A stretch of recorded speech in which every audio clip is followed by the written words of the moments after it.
It doesn't matter what the excuse or the explanation is. The result always tells the truth.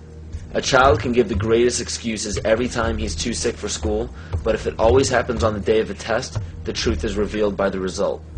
The major media outlets can give every explanation in the book as to why war is declared, assassinations happen, and terrorist events take place, but if they all end up in the expansion of government and the destruction of constitutional freedoms, the truth is revealed by the result. And because the vast majority of the public are completely ignorant of natural biological cycles of man, it is increasingly difficult for them to accept that these events are by no means an accident.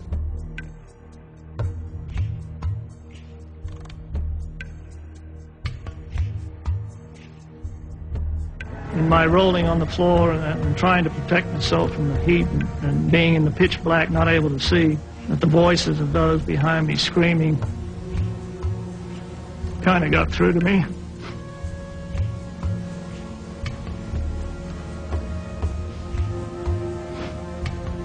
I recognized who they were. Could identify the voices. Are they going to come and kill me? No. No. Nobody's coming.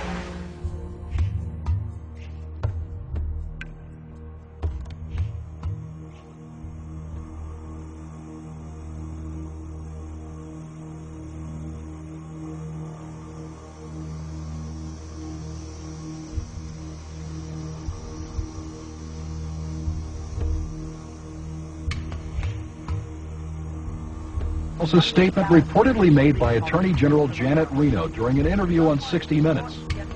She allegedly defined a cultist as one who has a strong belief in the Bible and the second coming of Christ, who frequently attends Bible studies, who has a high level of financial giving to a Christian cause, who homeschools their children, who has accumulated survival foods, and has a strong belief in the Second Amendment, and who distrusts government.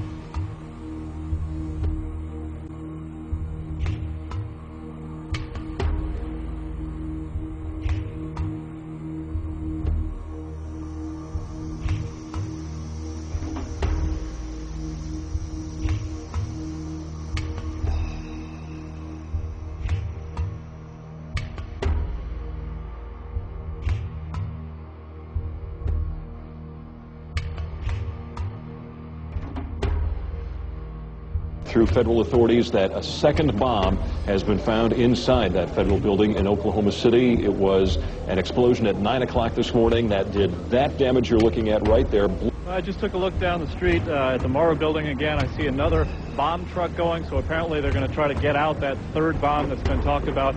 At the present time, the medical teams downtown are unable to get into the wreckage to retrieve more of the injured because of the presence of other bombs in the area. I've been told by the police department that just as soon as those bombs are defused, they will permit the medical teams to enter. Now, we're also hearing from some witnesses on the scene that they've overheard from firefighters that were first on the scene that there was a possibility that there was a secondary explosive device besides the car bomb device outside the building, and that that device may have been placed near the nursery.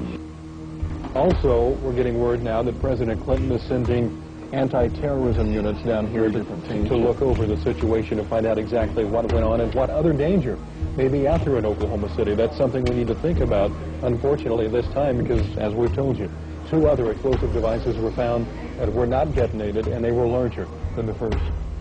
The reports I have is that one device was deactivated. Apparently there's another device, and obviously whatever did the damage to the Murrah building was a tremendous, very sophisticated explosive device. So President Clinton just called Frank Keating, Governor Frank Keating, and he says that 3 FBI anti-terrorist teams are en route to Oklahoma City. Right now, they are saying that this is the work of a sophisticated group. This is a very sophisticated device, and it has to have been done by an explosives expert, obviously with this type of explosion. Now, the Justice Department is reporting that a second explosive device has been found in the A.P. Murrah building in downtown Oklahoma City.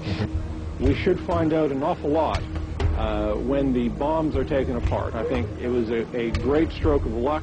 As you're mentioning, it's hard to talk about luck on a day like today in Oklahoma City, but it was a great stroke of luck that we actually have got diffused bombs. It's through the bomb material that we will be able to track down who committed this atrocity. First bomb that was in the federal building did go off. It did the damage that you see right there. The second explosive was found and diffused. The third explosive that was found, and they are working on right now as we speak, I understand, both the second and third explosives, if you can imagine this, were larger than the first. The first bomb that was in the federal building did go off. It did the damage that you see right there. First bomb that was in the federal building did go off. It did the damage that you see right there. Still another problem, according to these groups, is the executive branch making a grab for much more police power. Some of it highly questionable in the aftermath of the Oklahoma City bombing. It shouldn't be the case that Americans have to worry that their phone could be tapped. It shouldn't be the case that Americans have to worry that their credit records could be made accessible by the FBI without them being involved in any criminal activity. The first draft of the House anti-terrorism bill was so loose it could let authorities define as an act of terrorism, prosecutable by the federal government, everything from threatening your spouse with a gun to blocking an abortion clinic. While the anti-terrorism bills ask for sweeping new powers, the ACLU and others also worry about numerous executive orders that the public knows little about. These orders could give the president, federal agencies, and the military near dictatorial powers.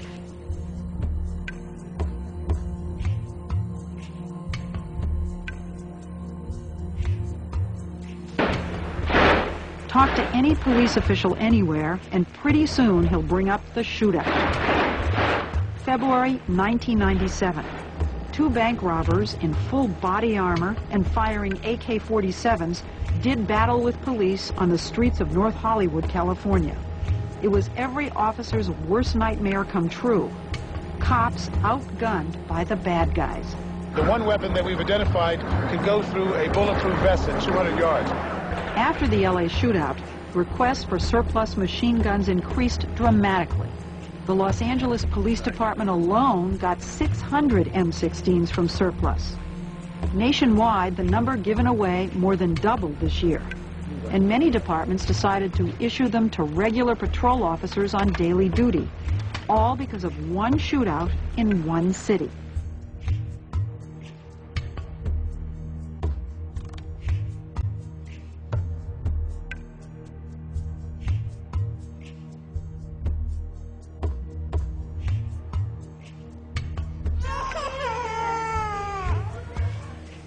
Till now, the diagnosis is not settled for this child. We complain from prolonged fever and this wasting.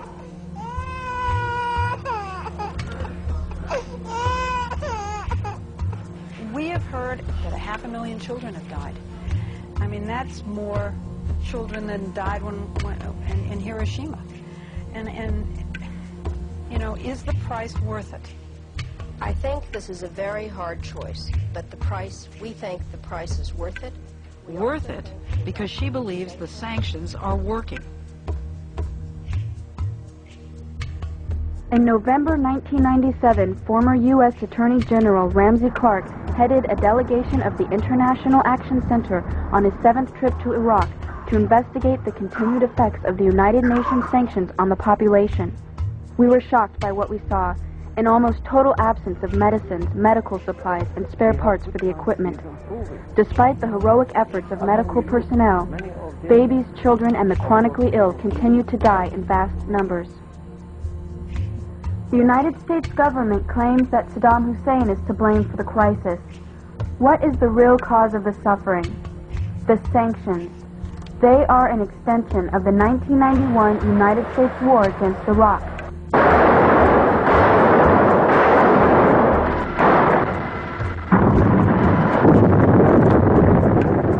The goal was to cripple Iraq's infrastructure and make civilian life unsustainable. We demonstrated the capacity of technology to cripple a country without ever setting foot on it in the Persian Gulf. It's important to recognize that because it goes hand in hand with the sanctions. When we merely say that we flew 110,000 aerial sorties in 42 days, one every 30 seconds on the average, 24 hours a day, we ignore what we really did. As officials said, the death toll was now 288, with many more to come. The trucks kept filling up and driving away, past waiting relatives who knew they might never be able to identify the bodies of their loved ones. The community of Almeria filled one of the first of many funerals with gunfire in sign of grief and fury, and with angry words aimed through foreign journalists. "My mother, she's gone," shouted this young man.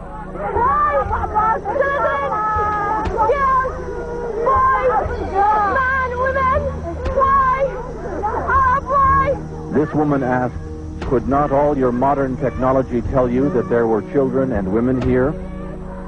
Bill Blakemore, ABC News, in the Almeria district of Baghdad.